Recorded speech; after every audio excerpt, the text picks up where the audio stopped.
정말 믿을 수 없는 일이 벌어졌습니다. 최근 미국 명문고등학교에서 학생들과 교사 사이에 거센 논쟁이 벌어지며 미국 교육부가 완전히 뒤집어졌다고 합니다. 놀라운 건 그 중심에 한국이 있다는 점인데요. 한국이라면 코웃음 치던 그들의 태도는 한 번의 수학여행 이후로 완전히 뒤바뀌었다고 합니다. 심지어 한 학생은 이런 발언까지 했다고 하죠. And it's really like it's where most people want to live in, have a job, have. 대체 무슨 일이 있었던 걸까요? 안녕하세요. 저는 매사추세츠의 그로튼 스쿨 3학년 에단 콜린스입니다. 우리 학교는 하버드대 예비반이라 불릴 정도로 명문 고등학교이죠. 졸업생 절반이 아이비리그에 진학하는 엘리트 학생들이니까요. 저는 항상 저희 학교보다 좋은 곳은 없다는 자부심으로 살아나갔습니다. 물론 그때까지만 해도 그랬죠. 그날도 평소와 다름없는 아침이었습니다. 역사 수업 시간을 기다리고 있었죠. 그때 크리스틴 선생님이 교실에 들어오셨어요. 선생님은 들어오자마자 특별한 소식이 있다며 이번 학기 국제문화체험 수학여행지가 결정됐다고 발표하셨어요. 교실이 순간 술렁였습니다. 매년 우리 학교는 3학년 학생들에게 해외 체험 기회를 주로 유럽이나 일본, 중국 같은 곳으로 갔었으니까요. 친구들은 모두 파리, 로마, 도쿄를 기대하며 선생님을 바라보고 있었어요. 저 또한 마찬가지였죠. 하지만 이후 선생님의 발언은 정말 충격적이었습니다. 이번 수학여행 목적지는 바로 한국입니다. 순간 교실은 정적에 빠졌죠. 잠시 후 웅성거림이 시작됐습니다. 한국이라니. 솔직히 저도 약간 당황스러웠어요. 한국에 대해 아는 것이라곤 삼성과 K-팝 정도였으니까요. 반 뒤편에서 날카로운 질문이 튀어나왔어요. 브라이언이었습니다. 왜 하필 한국이냐는 불만 섞인 목소리였죠. 학교에서 제일 부유한 가정의 아들로 항상 자신감 넘치는 목소리로 자기 생각을 거침없이 말하는 친구입니다. 크리스틴 선생님은 미소를 유지하며 한국은 전통과 현대가 공존하는 매우 흥미로운 나라이며 5,000년의 역사를 가진 동시에 최첨단 기술 강국이라고 설명하셨습니다. 브라이언은 코웃음을 치며 중국이나 일본이 훨씬 문화적으로 풍부하지 않냐며 한국이 뭐가 있냐는 투로 반문했어요. 선생님의 표정이 살짝 굳었죠. 하지만 곧 침착하게 각 나라마다 고유한 가치가 있으며 이번 여행은 새로운 시각을 넓히는 기회가 될 거라고 말씀하셨습니다. 그때 옆자리에 앉은 소피아가 제게 제 생각을 묻는 눈빛을 보냈어요. 솔직히 저는 한국에 대해 깊이 생각해 본 적이 없었습니다. 뉴스에서 가끔 들리는 북한 문제, 유튜브에서 보는 BTS 같은 아이돌 그룹, 그리고 삼성과 현대 정도가 제가 아는 전부였죠. 중립적인 입장을 취하는 게 최선이라 생각했습니다. 소피아에게 잘 몰라서 뭐라 못하겠고 가보면 알게 될 거라고 말했어요. 브라이언은 제 대답을 듣고 비웃듯 제게 진짜 그렇게 생각하냐며 한국은 다 짝퉁의 가짜고 BTS 같은 거나 좋아하는 나라라 별 볼 일 없다고 말했습니다. 그 말에 교실 앞쪽에서 한국계 미국인인 제니가 고개를 돌렸습니다. 제니의 눈빛에서 상처받은 기색이 역력했죠. 불편한 침묵이 교실을 감쌌어요. 크리스틴 선생님이 단호하게 브라이언에게 그런 편견은 우리 교실에서 환영받지 못하며 모든 문화는 존중받아야 한다고 지적하셨어요. 브라이언은 어깨를 으쓱하고 무시하는 듯한 제스처를 취했습니다. 하지만 그의 표정에서 불만이 역력했죠. 제니는 고개를 숙인 채 자리로 돌아갔습니다. 수업이 끝나고 저는 브라이언의 말에 대해 생각했어요. 한국에 대해 저는 정말 아는 게 별로 없었습니다. 뉴스에서 가끔 들리는 북한 문제, 유튜브에서 보는 BTS 같은 아이돌 그룹, 그리고 삼성과 현대 정도가 제가 아는 전부였죠. 교실에서 나오며 창밖을 바라봤습니다. 가을 하늘이 유난히 맑았어요. 한국이라 정말 어떤 나라일지 궁금해졌습니다. 브라이언의 말처럼 볼 것 없는 곳일까요? 아니면 제가 모르는 매력이 있는 나라일까? 머릿속에 질문만 가득했어요. 다음 날 아침, 학교 게시판에 커다란 포스터가 붙었습니다. 3학년 문화체험 수학여행 대한민국, 서울, 경주, 부산 코스라는 제목과 함께 일정표와 방문 장소들이 상세히 적혀 있었어요. 친구들이 3355 모여 포스터를 살펴보고 있었습니다. 유럽에서 파리, 로마, 바르셀로나 코스였다면 훨씬 좋았을 텐데. 제이크가 실망한 목소리로 말했죠. 작년에는 런던, 에든버러, 더블린 코스였대. 그런데 우리는 한국이라니. 매건이 한숨을 쉬었습니다. 학생들 사이에서 실망감이 역력했어요. 대부분 유럽이나 최소한 일본 같은 인기 있는 목적지를 기대했던 것 같습니다. 그때 브라이언이 친구들을 이끌고 게시판 앞으로 다가왔죠. 이거 완전 쓰레기잖아. 서울, 경주, 부산, 뭐하러 거기에 가나? 브라이언이 포스터를 가리키며 큰 소리로 말했습니다. 주변 학생들이 고개를 돌려 브라이언을 쳐다봤어요. 일부는 고개를 끄덕이며 동조하는 눈치였죠. 한국 음식은 다 맵고 냄새나잖아.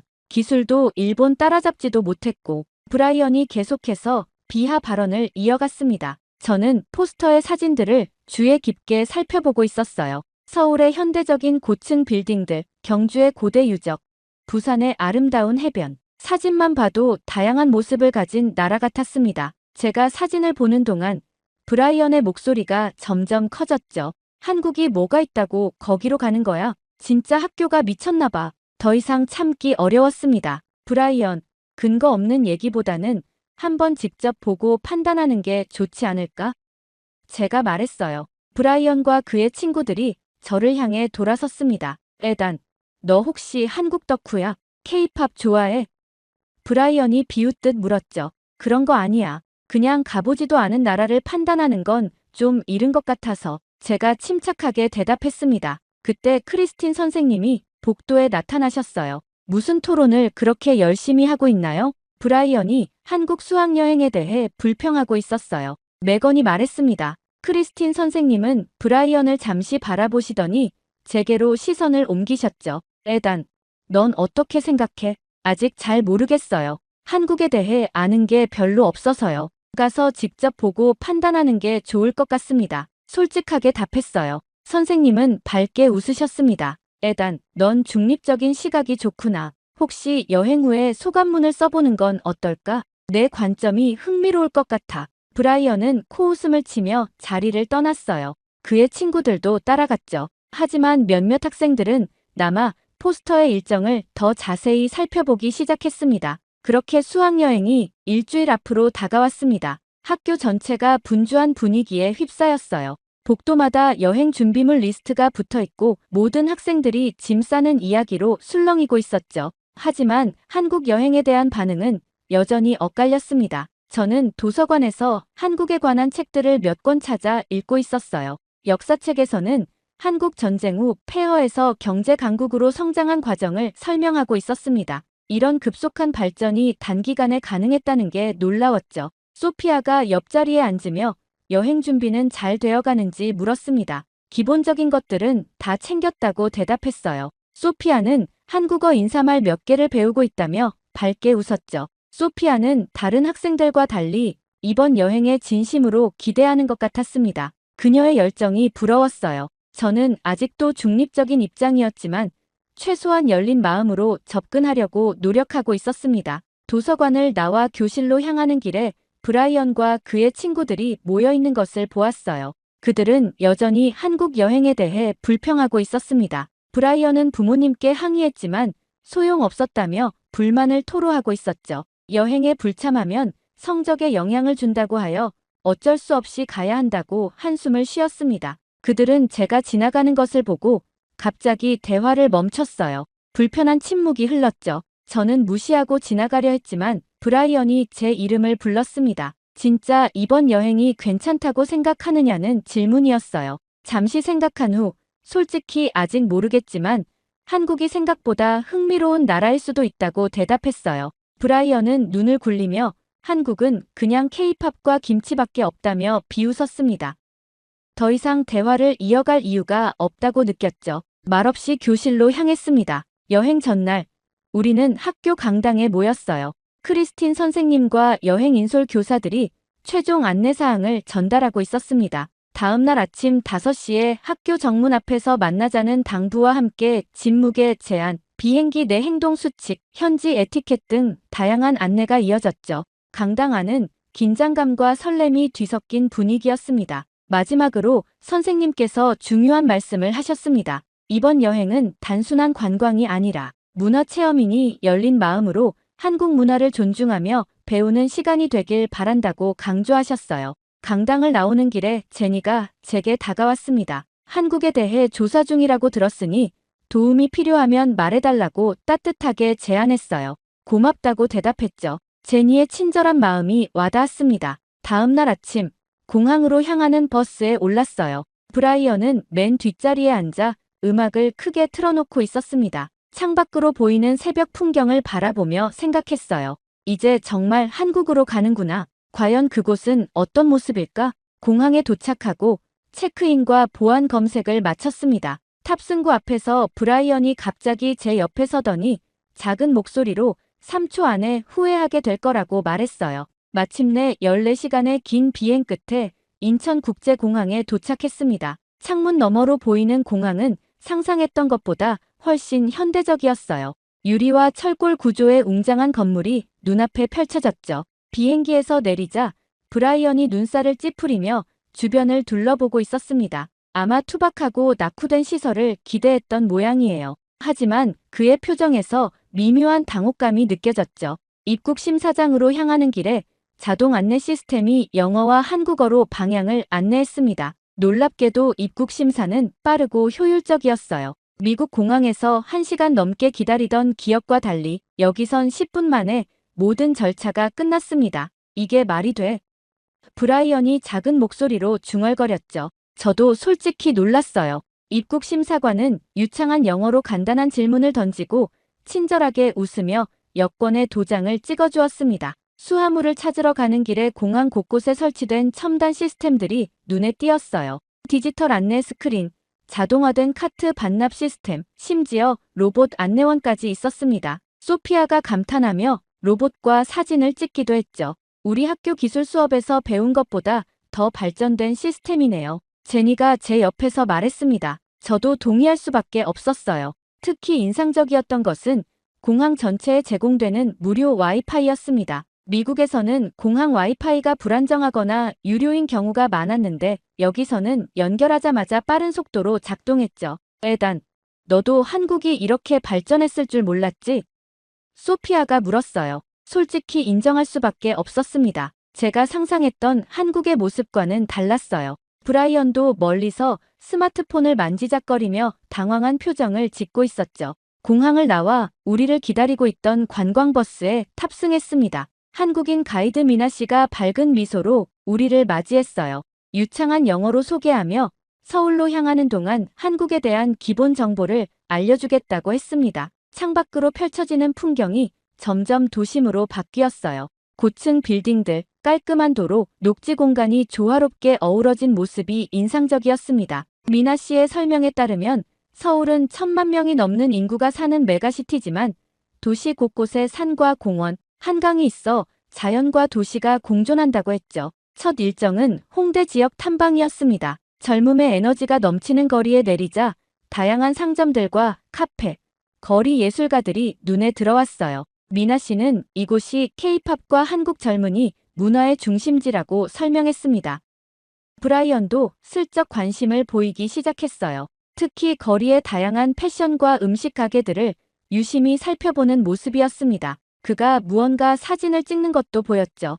홍대 카페에서 짧은 휴식을 취한 후 북촌 한옥마을로 이동했습니다. 현대적인 도시에서 갑자기 전통 가옥들이 즐비한 골목으로 들어서자 마치 시간 여행을 한 듯한 느낌이 들었어요. 와, 이건 정말 인스타그램에 올릴 만하다. 소피아가 감탄했습니다. 저도 조용히 동의했어요. 현대와 전통이 이렇게 가까이 공존하는 모습이 놀라웠습니다. 이것이 한국의 매력인지도 모르겠다는 생각이 들었죠. 첫날의 마지막 일정으로 경복궁을 방문했습니다. 해가 저물기 시작할 무렵 고궁의 웅장한 모습은 생각보다 훨씬 인상적이었어요. 호텔로 돌아가는 버스 안에서 크리스틴 선생님이 물었습니다. 여러분, 첫인상은 어때요? 반 친구들의 대답은 대부분 긍정적이었어요. 심지어 브라이언도 조용히 앉아 창밖을 바라보며 생각에 잠긴 모습이었습니다. 둘째 날 아침, 호텔 조식을 마친 후 서울 지하철을 타보는 일정이 시작됐습니다. 지하철역으로 향하는 길에 미나 씨는 서울 대중교통 시스템이 세계적으로 인정받는 효율성을 자랑한다고 설명했어요. 지하철역에 들어서자 깔끔하게 정돈된 플랫폼과 디지털 안내판이 눈에 들어왔습니다. 특히 인상적이었던 것은 승강장과 열차 사이에 설치된 스크린도어였죠. 안전을 위한 시설이라고 미나 씨가 설명했어요. 전자교통카드를 받아 게이트를 통과하는 과정도 매우 간단했습니다. 지하철 내부는 놀라울 정도로 깨끗했고 냉방도 잘 되어 있었어요. 가장 충격적인 건 지하철 안에서도 휴대폰이 끊김없이 잘 작동한다는 점이었죠. 우린 학교 와이파이도 불안정한데 여기는 지하철에서도 터지네.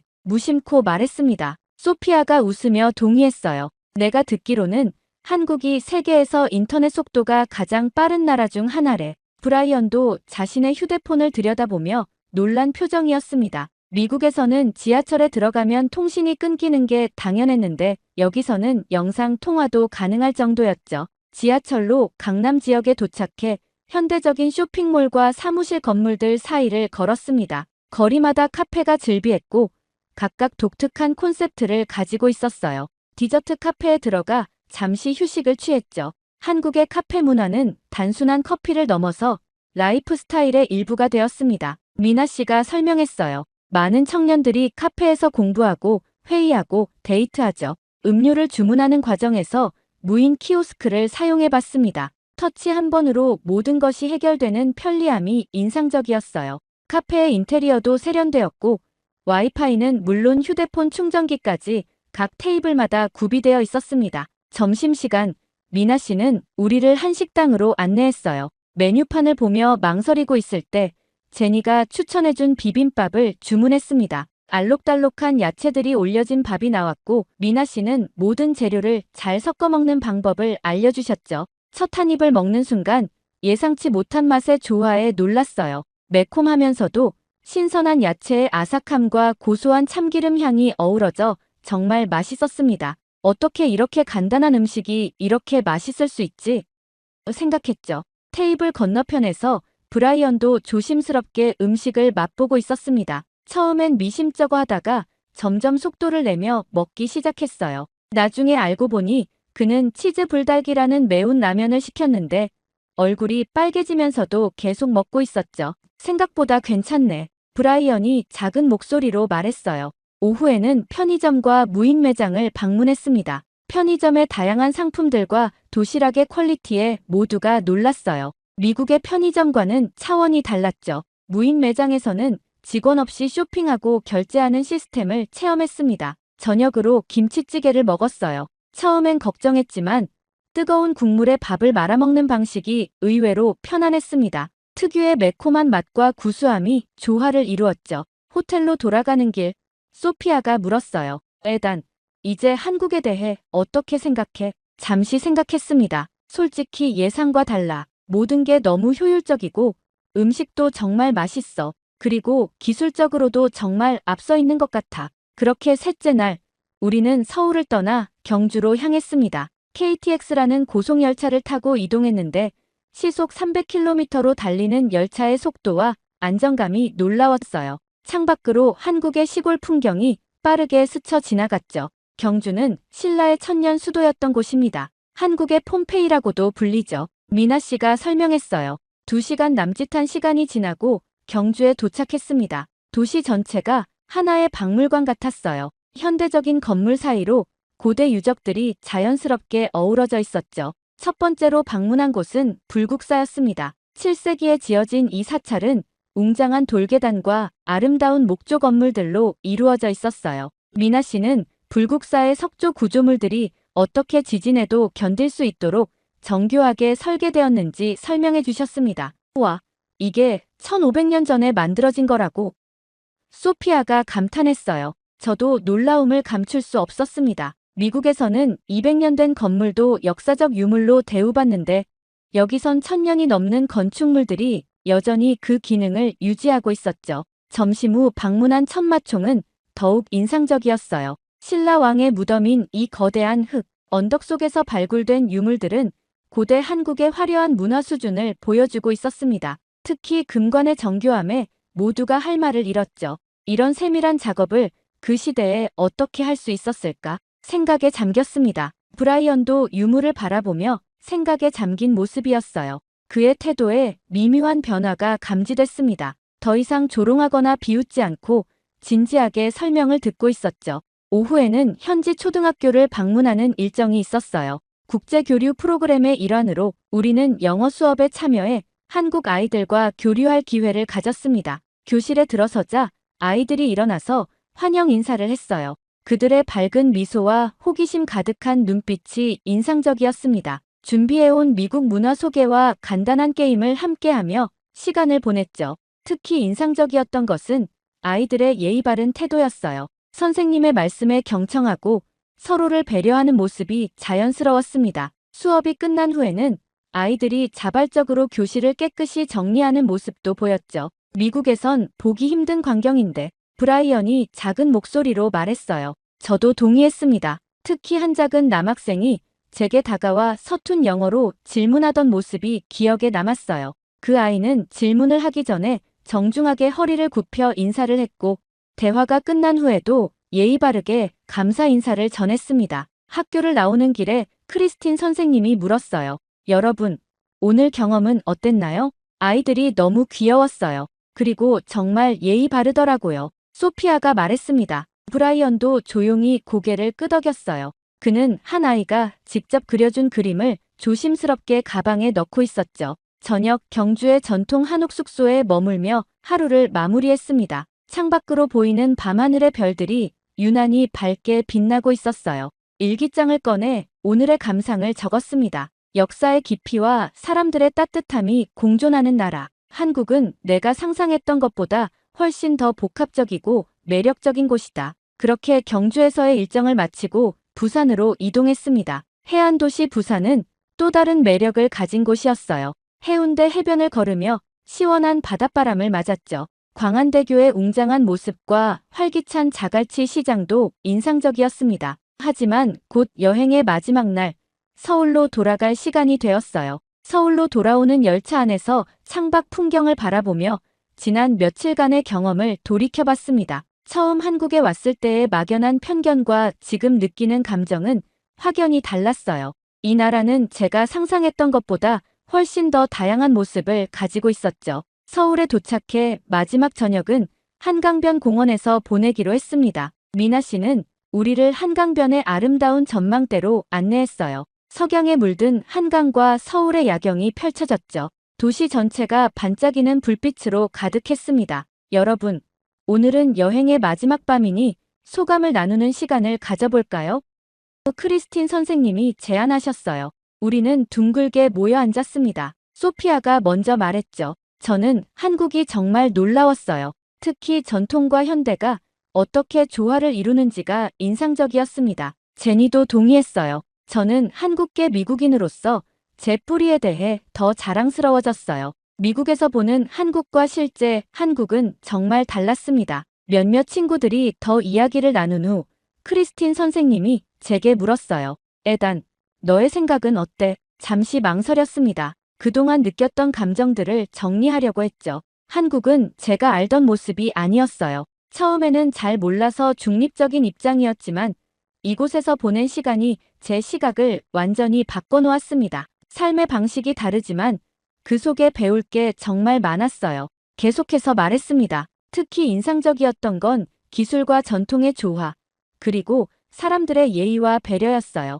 미국에서는 경험하기 힘든 종류의 공동체 의식을 느꼈습니다. 모두가 고개를 끄덕였어요. 그리고 놀랍게도 브라이언이 입을 열었죠. 그는 잠시 망설이는 듯 했습니다. 사실, 난 틀렸어. 브라이언의 목소리는 작지만 진심이 담겨 있었어요. 내 생각이 편견에 갇혀 있었던 것 같아. 한국이 이렇게 발전된 나라일 줄 몰랐어. 특히 경주에서 본 역사적 유물들은 정말 놀라웠어. 순간 모두가 놀란 표정으로 브라이언을 바라봤습니다. 그가 이런 말을 할 거라고 아무도 예상하지 못했기 때문이죠. 그리고 브라이언이 계속했어요. 초등학교 아이들과 만났을 때 그들의 순수함과 예의가 정말 인상적이었어. 미국에서는 많이 잃어버린 것들이야. 크리스틴 선생님이 따뜻한 미소를 지으셨습니다. 브라이언, 정말 진심 어린 소감이구나. 여행의 진정한 가치는 바로 이런 것이란다. 새로운 시각으로 세상을 볼 수 있게 되는 것. 밤이 깊어가는 한강변에서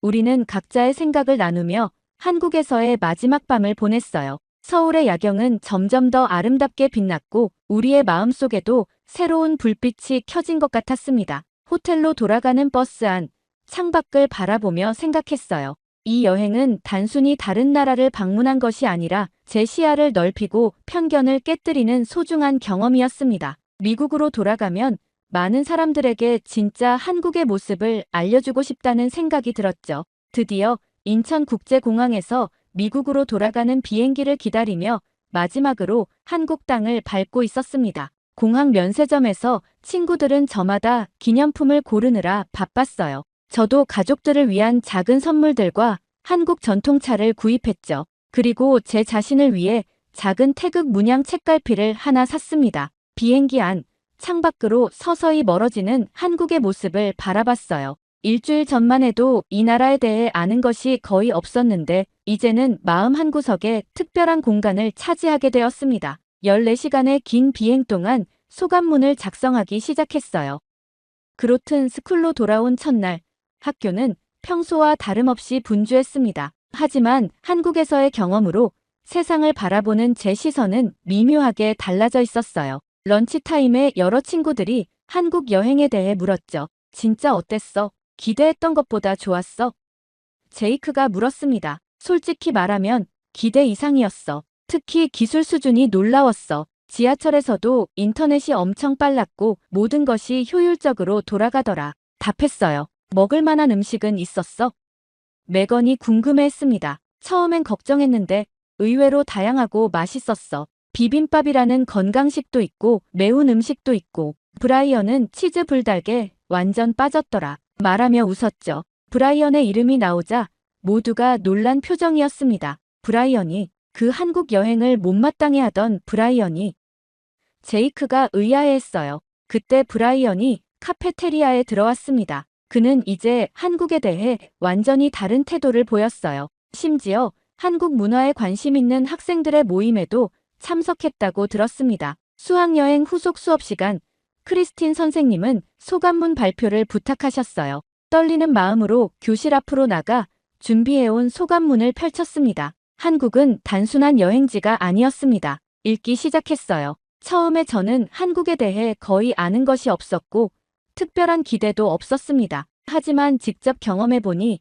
기술과 문화, 질서와 따뜻함이 어우러진 살아있는 교실이었습니다. 계속해서 인천공항의 첫인상부터 서울의 현대적인 모습, 경주의 역사적 유산, 그리고 사람들의 친절함까지 다양한 경험을 나눴어요. 특히 초등학생들과의 만남을 상세히 이야기했죠. 이번 여행을 통해 저는 진정한 배움은 열린 마음에서 시작된다는 것을 깨달았습니다. 우리가 알지 못하는 것을 두려워하거나 거부하는 대신 호기심과 존중으로 다가간다면 세상은 훨씬 더 풍요로워질 것입니다. 소감문을 마치자 교실에서 박수 소리가 울려 퍼졌어요. 크리스틴 선생님은 미소를 지으며 고개를 끄덕이셨습니다. 놀랍게도 다음 발표자는 브라이언이었어요. 그는 자신의 편견이 어떻게 깨어졌는지, 한국의 어떤 부분이 자신에게 깊은 인상을 남겼는지 솔직하게 이야기했습니다. 특히 한국의 공동체 의식과 상호 존중의 문화에 감명받았다고 말했죠. 발표가 끝난 후 브라이언이 다가와 말했어요. 에단, 내가 처음부터 열린 마음을 가졌던 게 정말 현명했던 것 같아. 난 너무 많은 선입견을 가지고 있었어. 미소 지었습니다. 중요한 건 지금이야. 우리 모두 이번 여행을 통해 많이 배웠잖아. 그날 저녁 침대에 누워 천장을 바라보며 생각했어요. 한국으로의 여행은 단순히 지리적 이동이 아니라 내면의 여정이기도 했습니다. 가장 큰 발견은 낯선 문화 속에서 발견한 공통된 인간성이었어요. 서로 다른 언어를 사용하고 다른 음식을 먹고 다른 역사를 가졌지만 결국 우리는 모두 같은 희망과 꿈을 품은 사람들이라는 것을 깨달았죠. 창밖의 별을 바라보며 생각했습니다. 세상을 바꾸는 건 지식이 아니라 이해구나. 일기장을 꺼내 마지막 페이지에 이렇게 적었어요. 한국에서의 일주일은 제 인생에서 가장 값진 시간 중 하나였습니다. 낯선 나라에서 배운 것들이 제 삶을 더 풍요롭게 만들었어요. 이제는 모든 문화를 열린 마음으로 바라보게 되었죠. 한국 사람들의 따뜻한 환대와 정성에 깊은 감사를 느낍니다. 언젠가 꼭 다시 방문하고 싶은 나라입니다. 이제는 진정 코리안 드림의 시대가 왔음을 믿습니다. 일기장을 덮으며 미소 지었습니다. 눈을 감고 한국에서의 모든 순간들을 다시 한번 떠올렸어요. 맛있는 음식들, 아름다운 풍경들, 친절한 사람들, 그리고 무엇보다 제 마음속에 자리 잡은 소중한 교훈들. 앞으로 어떤 낯선 문화와 만나더라도 한국에서 배운 열린 마음과 존중의 자세로 대할 것을 다짐했습니다. 정말 믿을 수 없는 일이 일어났습니다. 최근 전 세계 여러 공항에서 갑작스럽게 여권 문제가 터지면서 수백 명의 승객들의 발이 묶이는 사태가 벌어졌다고 합니다. 충격적인 건 이러한 상황에서 한국 여권이 결정적인 역할을 했다는 점이죠. 이후 빗발치는 연락으로 인천공항의 시스템이 마비되었을 정도라고 하는데요. 이런 현상을 보고 유명 항공사 대표는 폭탄 발언을 했다고 합니다. matter of development and that we reach that with the consensus. 대체 무슨 일이 있었던 걸까요?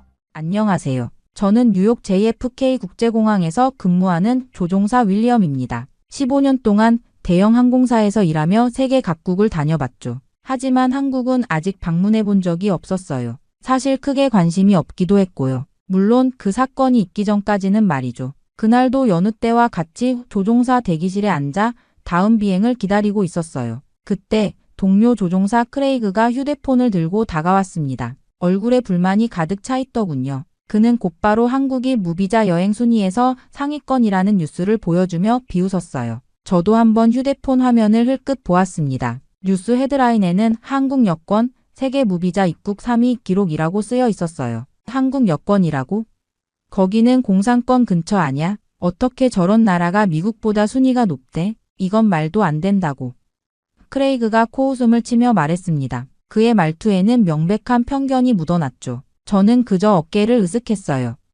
난 잘 몰라서 뭐라 못하겠네. 사실 제 머릿속 한국은 아시아 어딘가에 있는 삼성과 현대 자동차를 만드는 나라 정도였거든요. 어렴풋이 올림픽도 개최했던 것 같고 전쟁이 있었던 나라. 그 정도였어요. 그때 다른 조종사 마이크가 끼어들었습니다. 그는 자신이 젊었을 때 한국이 완전한 후진국이었으며 서울의 위치도 아는 사람이 별로 없었다고 말했습니다. 마이크의 말에 힘입어 크레이그는 계속해서 한국을 조롱했어요. 저는 대화에 끼어들지 않고 창밖을 바라보았습니다. 비행기가 이륙하는 모습이 보였죠. 세계는 넓고 모르는 것은 많다고 생각했어요. 한국에 대해 아는 것이 거의 없다는 사실이 조금 부끄럽게 느껴졌습니다. 그때 크레이그가 저에게 질문을 했습니다. 한국에 가본 적이 있냐고 말이죠. 저는 없다고 노선에 배정된 적이 없다고 대답했습니다. 그러자 크레이그는 그것이 운이 좋은 일이라며 아시아는 비행시간도 길고 현지 음식도 이상하다고 말하더군요. 그의 말에 다른 사람들이 또 웃었어요.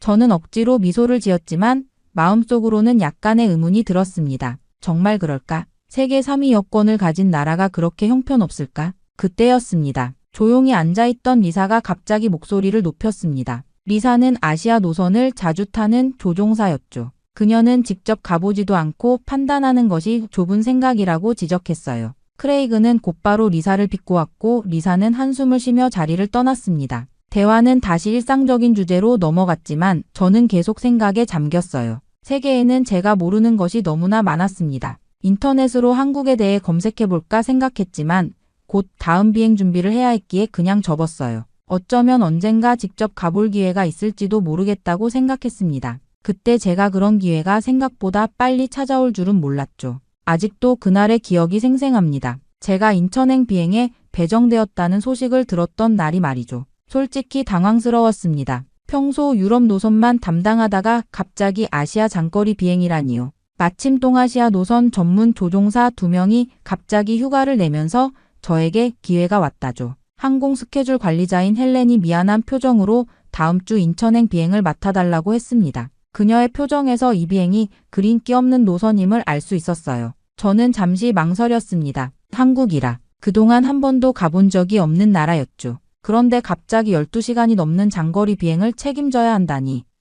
마음속으로는 묘한 불안감이 일었어요. 모르는 공항, 낯선 관제탑 직원들과의 소통, 한국의 비행 규정. 모든 것이 새롭고 불확실했습니다. 하지만 승진을 앞둔 시점에서 거절하기도 어려웠어요. 거절하면 경력에 부정적 영향을 줄 수도 있다는 생각에 입안이 바짝 말랐습니다. 헬렌에게 수락 의사를 전하고 대기실로 돌아오자 크레이그가 바로 알아챘습니다. 그는 제 표정을 보고 무슨 일이 있냐고 물었어요. 인천행 비행을 맡게 되었다고 담담하게 말하자 크레이그는 코웃음을 치며 또 시작했습니다. 그는 항상 그렇듯이 아시아 국가들을 깎아내리기 시작했어요. 뭐? 거기는 공항도 엉망일걸? 아마 뉴욕이랑 비교도 안 될 거야. 그리고 뭐 먹을 건데? 다 맵고 이상한 것밖에 없을 텐데. 저는 그의 말에 별로 신경 쓰지 않으려 했어요. 오히려 가슴 한켠에서 호기심이 솟아올랐죠. 모두가 그렇게 안 좋게 말하는 나라, 직접 가보면 어떨까 싶었습니다. 특히 크레이그가 항상 그렇게 혐오하는 곳이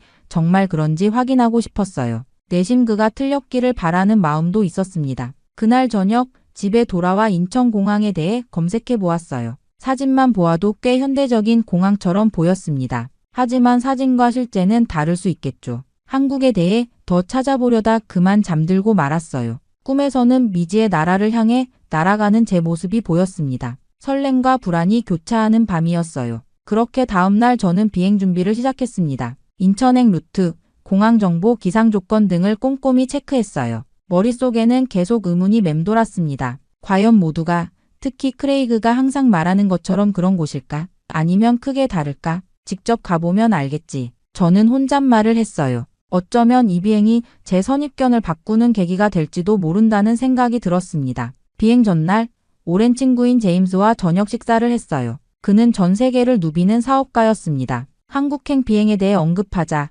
제임스의 반응이 의외로 긍정적이었어요. 인천? 괜찮은 곳이야. 공항도 깔끔하고. 크레이그와 다른 반응에 내심 안도감이 들었습니다. 제임스는 비즈니스로 몇 번 방문했었다며 선입견을 갖지 말라고 조언했어요. 그 말이 마음에 깊이 남았습니다. 그렇게 저는 인천행 비행을 위해 뉴욕 JFK 국제공항 출국장으로 향했습니다. 오늘부터 한국행 보잉 787의 기장을 맡게 되었죠. 게이트에 도착하자 승객들이 줄을 서서 탑승을 기다리고 있었어요. 그중 많은 이들이 한국인으로 보였습니다. 출발 준비를 하고 있을 때 크레이그가 갑자기 나타났습니다. 그는 자신의 비행이 지연되어 잠시 들렀다고 했어요. 이게 내 승객들이구나. 조용해 보이네? 크레이그가 한국인 승객들을 흘끗 보며 말했습니다. 응, 꽤 질서정연하게 기다리고 있어. 제가 대답했어요. 크레이그는 코웃음을 쳤습니다. 다 저런 척하는 거야. 실상은 다르다니까. 비행 중에 보면 알 거야. 다들 와서 이것저것 요구하고 영어도 못하면서 뭔가 바라지. 저는 고개를 저었습니다. 직접 보고 판단할게. 선입견은 그만두지 그래. 내가 돌아와서 내 말이 맞다고 할 거야. 기다리고 있을게. 크레이그는 어깨를 으쓱하며 자리를 떠났어요. 저는 승무원들과 함께 최종 비행 준비를 마치고 승객 탑승을 시작했어요. 한국인 승객들이 줄지어 들어오기 시작했습니다. 그들의 첫인상이 꽤 인상적이었어요. 대부분 말끔하게 차려입었고 조용하면서도 질서정연하게 탑승했습니다. 한 한국인 가족이 제 옆을 지나갔어요. 어린아이 둘을 데리고 있었는데 아이들은 조용히 부모님 손을 잡고 걸어갔습니다. 서양 아이들이 주로 떠들고 뛰어다니는 것과는 다른 모습이었죠. 부모는 정중하게 승무원들에게 고개를 숙여 인사했어요. 기내 방송을 통해 승객들을 환영하고 비행 정보를 안내했습니다. 저는 한국어로 된 안내문도 읽었죠. 발음이 서툴렀지만 한국인 승객들이 호의적인 미소로 반응했어요. 탑승이 끝나고 이륙 준비를 하면서 크레이그의 말이 문득 떠올랐습니다. 그는 항상 한국인들이 무례하고 시끄럽다고 말했었죠. 하지만 제가 지금까지 본 모습은 정반대였어요. 승무원 캐런도 비슷한 생각을 했는지 이렇게 말했습니다. 오늘 승객들이 평소보다 조용하네요. 탑승도 순조롭고요. 비행이 시작되고 첫 2시간 동안은 모든 것이 평소와 같았습니다. 기내식 서비스가 시작되자 한국인 승객들의 또 다른 면을 보게 되었어요. 그들은 승무원들에게 늘 감사 인사를 했고 대부분 자신의 자리를 깔끔하게 유지했습니다. 한 미국인 승객이 화장실 문제로 화를 내는 상황이 있었어요. 반면 한국인 승객 한 명은 승무원이 실수로 음료를 쏟았을 때도 전혀 화를 내지 않고 오히려 위로해주는 모습을 보였습니다. 8시간 비행 후 저는 잠시 조종석을 부조종사에게 맡기고 기내를 둘러보았어요. 한국인 승객들은 대부분 조용히 영화를 보거나 잠을 자고 있었습니다. 어떤 이들은 노트북으로 열심히 일하고 있었고요. 한국인 사업가처럼 보이는 한 남성이 저에게 다가와 영어로 정중하게 인사했어요. 그는 뉴욕에서 사업 미팅을 마치고 귀국하는 길이라고 했습니다. 짧은 대화였지만 그의 예의 바른 태도와 또렷한 영어 실력이 인상적이었어요. 조종석으로 돌아오면서 생각했습니다. 크레이그가 틀렸어. 이 사람들은 전혀 그가 묘사한 것과 같지 않아. 직접 보고 판단하길 잘했어. 비행이 계속되는 동안 저는 한국에 대한 호기심이 더 커졌어요. 탑승객들의 모습만 봐도 그들의 문화에 대해 많은 것을 짐작할 수 있었습니다. 예의 바르고 조용하며 질서를 지키는 모습이 인상적이었어요. 오랜 비행 끝에 마침내 인천 상공에 들어섰습니다. 관제탑과의 교신은 명확했고 영어 소통에 전혀 문제가 없었어요. 창밖으로 보이는 인천의 전경이 점점 뚜렷해졌습니다. 바다와 육지가 조화롭게 어우러진 모습이 인상적이었죠. 착륙 허가를 받고 천천히 고도를 낮추었습니다. 착륙 과정은 놀라울 정도로 순조로웠어요. 활주로도 깨끗하게 관리되어 있었습니다. 착륙 후 게이트로 이동하는 과정에서 처음으로 인천공항의 규모를 실감했어요. 넓고 정돈된 활주로, 현대적인 건물들이 시야에 들어왔습니다. 게이트에 도착하자 승객들은 질서정연하게 내리기 시작했어요. 저도 모든 절차를 마치고 비행 승무원들과 함께 입국장으로 향했습니다. 그리고 그 순간 제 눈앞에 펼쳐진 광경에 입이 벌어졌어요. 인천공항은 제가 상상했던 것과 완전히 달랐습니다. 넓고 높은 천장의 현대적인 건물, 반짝이는 바닥, 세련된 디자인의 시설들이 눈앞에 펼쳐졌어요. JFK 국제공항보다 훨씬 깔끔하고 정돈되어 있었습니다. 입국 심사대로 향하는 길에 놀라운 것들이 계속 눈에 들어왔어요. 로봇 안내원이 승객들을 도와주고 있었고 디지털 안내판은 여러 언어로 정보를 제공했습니다. 심지어 공항 내부에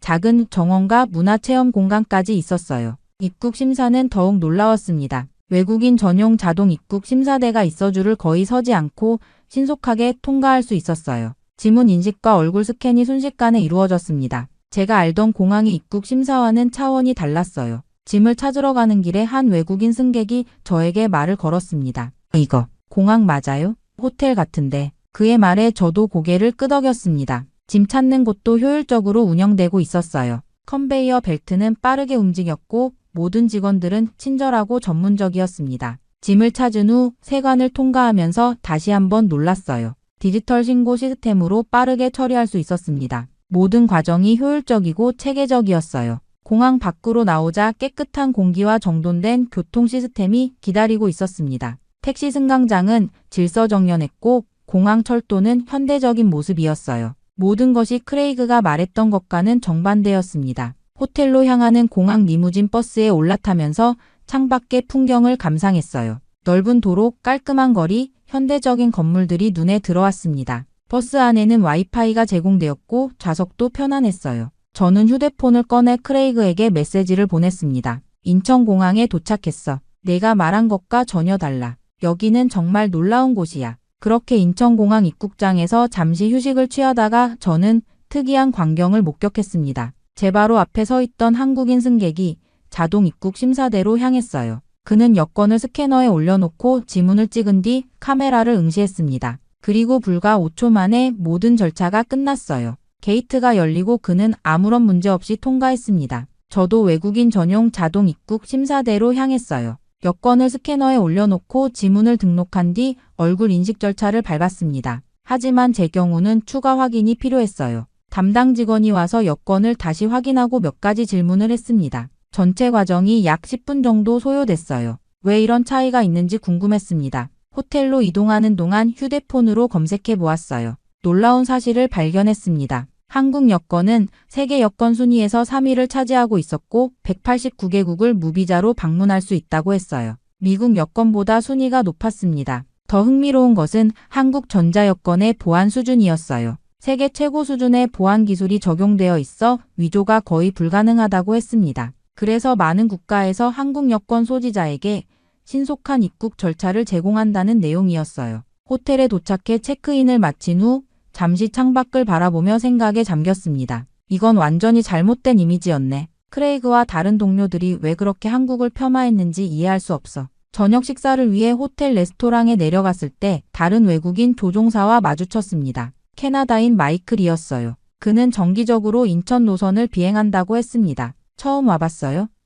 마이클이 물었습니다. 네, 첫 방문이에요. 솔직히 말해서 많이 놀랐어요. 제가 대답했습니다. 마이클은 웃으며 말했어요. 다들 그래요. 특히 인천공항은 세계 최고 수준이죠. 17년 연속 세계공항 서비스 평가에서 1위를 차지했어요. 저는 놀라서 되물었습니다. 정말요? 뉴욕에서는 아무도 그런 말을 하지 않았는데. 편견이죠. 많은 서양 사람들이 아시아 국가들에 대해 구시대적인 이미지를 갖고 있어요. 특히 한국은 급속도로 발전해서 인식이 따라가지 못하는 경우가 많아요. 마이클의 말에 크게 공감했습니다. 저도 그런 편견을 가지고 있었으니까요. 하지만 직접 와서 보니 모든 것이 달랐어요. 한국 여권에 대해 알게 되었어요. 세계 3위라면서요? 제가 물었습니다. 맞아요. 한국 여권은 정말 대단해요. 전 세계 거의 모든 곳을 무비자로 갈 수 있죠. 한국이 이룩한 외교적 성과와 국제적 신뢰를 보여주는 증거예요. 그날 밤 호텔방으로 돌아와 창밖의 서울 야경을 바라보며 생각했습니다. 한국에 오기 전에 가졌던 모든 선입견이 하나둘 무너지고 있었어요. 특히 그들의 여권이 세계적으로 인정받는 이유를 이해하게 되었습니다. 그것은 단순한 여행 문서가 아니라 한국과의 신뢰와 위상을 보여주는 상징이었어요. 내일은 도시를 둘러봐야겠다고 생각하며 잠자리에 들었습니다. 더 많은 놀라움이 기다리고 있을 것 같았어요. 그리고 다음날 아침 일찍 일어나 서울 시내를 탐험하기로 했습니다. 호텔 컨시어지는 공항철도를 타고 시내로 가는 방법을 친절하게 설명해 주었어요. 공항철도역으로 향하면서 다시 한번 인천공항의 규모와 세련된 디자인에 감탄했습니다. 공항철도는 정확히 예정된 시간에 도착했어요. 깨끗하고 현대적인 차량에 탑승하자마자 기차는 부드럽게 출발했습니다. 디지털 안내판은 다국어로 정보를 제공했고 와이파이도 무료로 제공되었어요. 뉴욕 지하철과 비교하니 그 차이가 확연했습니다. 우리보다 한참 앞서 있네. 저는 혼잣말을 중얼거렸어요. 서울역에 도착한 후 지하철로 갈아타 시내 중심가로 향했습니다. 지하철 역시 놀라웠어요. 깨끗하고 효율적이며 모든 안내가 영어로도 제공되었습니다. 심지어 휴대폰 충전 포트까지 갖추고 있었어요. 시내에서는 현대적인 고층 빌딩과 전통적인 궁궐이 조화롭게 어우러져 있었습니다. 거리는 놀라울 정도로 깨끗했고 사람들은 바쁘게 움직이고 있었어요. 어디를 가든 디지털 기술이 생활에 깊이 통합되어 있는 모습이 인상적이었습니다. 점심시간에 들른 식당에서는 다양한 한국 음식을 맛볼 수 있었어요. 음식을 주문할 때 테이블에 있는 태블릿을 사용했고 결제도 모바일로 간편하게 할 수 있었습니다. 미국에서는 아직 보편화되지 않은 시스템이었어요. 오후에는 대형 전자상가를 방문했습니다. 그곳에서 최신 기술 제품들을 구경하면서 미국과의 기술 격차를 실감했어요. 몇몇 제품은 아직 미국에 출시되지 않은 것들이었습니다. 저녁에 호텔로 돌아오는 길에 문득 크레이그가 생각났어요. 그에게 영상통화를 걸었습니다. 크레이그는 얼굴에 피곤한 기색이 역력했어요. 어때? 그곳 지옥이지?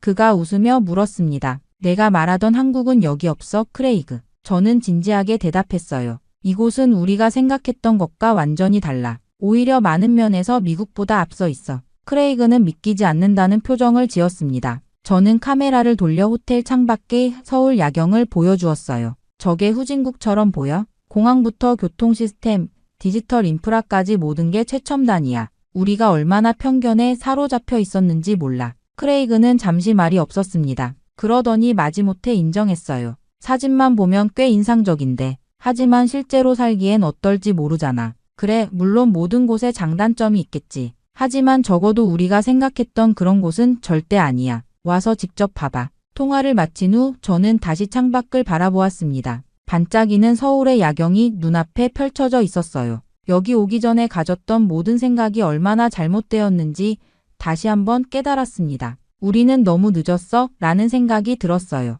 한국은 이미 많은 분야에서 미국을 추월했고 우리는 그 사실을 인정하지 않으려 했던 겁니다. 편견이 얼마나 무서운 것인지 새삼 느꼈습니다. 이후 저는 특별히 한국 여권에 관심이 생겼어요. 어떻게 이 나라가 세계 3위의 여권 파워를 갖게 되었는지 궁금했습니다. 그래서 결국 호텔 직원의 추천으로 외교부 산하 여권 박물관을 방문했어요. 그곳에서 한국 여권의 역사와 발전 과정을 자세히 볼 수 있었습니다. 가이드의 설명에 따르면 불과 30년 전만 해도 한국 여권으로 무비자 방문이 가능한 국가는 몇 개 안 된다고 했어요. 한국 여권이 이렇게 인정받게 된 것은 단순한 우연이 아닙니다. 가이드가 설명했어요. 경제 발전, 국제 신뢰도 향상, 그리고 적극적인 외교 정책이 모두 기여했습니다. 박물관의 한 섹션에서는 한국 전자여권의 보안 기술을 소개하고 있었습니다. 생체인식 칩 홀로그램, 특수 잉크, 미세문자 등 최첨단 보안 요소들이 적용되어 있었어요. 이런 기술적 우수성이 한국 여권의 신뢰도를 높인 주요 요인이라고 했습니다.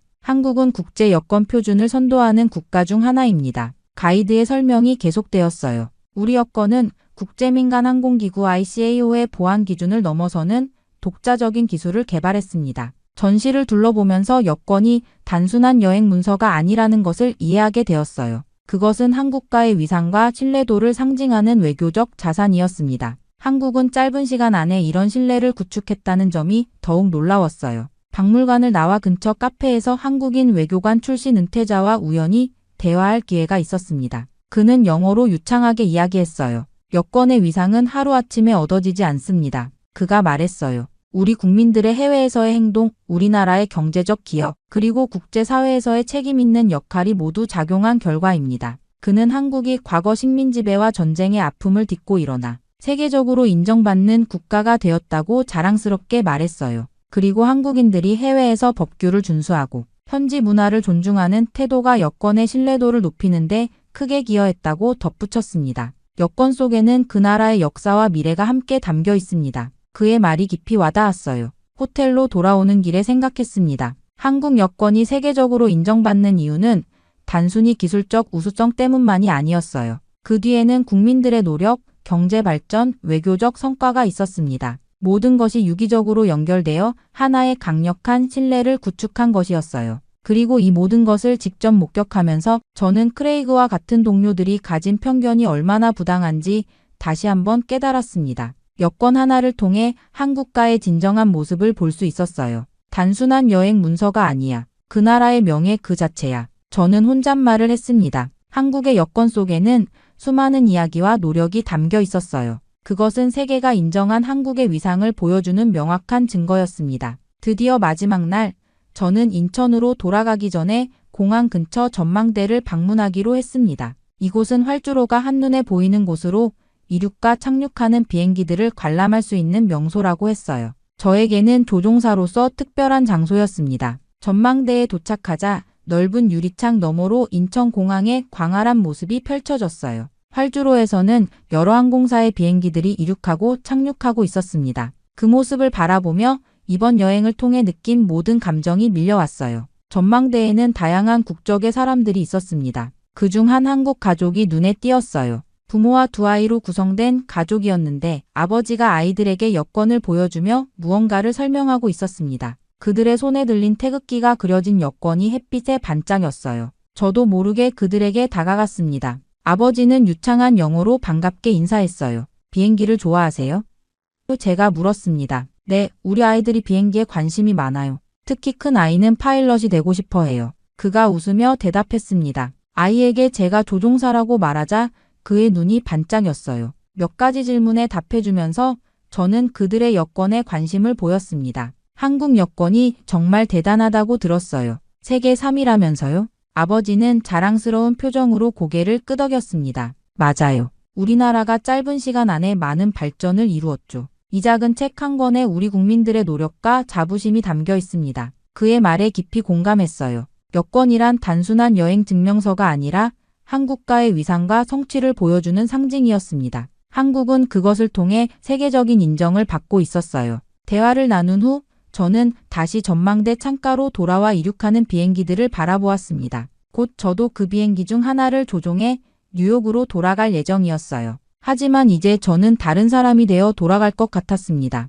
머릿속에는 크레이그와 다른 동료들의 얼굴이 떠올랐어요. 그들에게 한국에 대한 진실을 어떻게 전해야 할지 고민되었습니다. 단순히 너희가 틀렸어라고 말하는 것보다 제가 경험한 놀라운 순간들을 있는 그대로 전달하고 싶었어요. 전망대를 떠나기 전 창밖으로 천천히 활주로를 달리다 하늘로 솟아오르는 대한항공 비행기를 보았습니다. 태극 문양이 그려진 기체가 햇살에 반짝이며 구름을 향해 올라갔어요. 그 모습이 마치 한국의 발전과 성장을 상징하는 것 같았습니다. 호텔로 돌아와 짐을 챙기고 다시 한번 창밖의 풍경을 바라보았어요. 4일간의 짧은 방문이었지만 제 인생에서 가장 눈을 뜨게 해준 여행이었습니다. 선입견과 편견이 얼마나 우리의 시야를 좁게 만드는지 깨달았어요. 공항으로 돌아가는 길에 스마트폰으로 짧은 메모를 남겼습니다. 나는 알게 됐다. 어떤 나라는 눈으로 보기 전까진 절대 알 수 없는 위대함을 숨기고 있다는 것을. 한국은 내게 그런 곳이었다. 이제 돌아가 진실을 말할 차례다. 인천공항에 도착해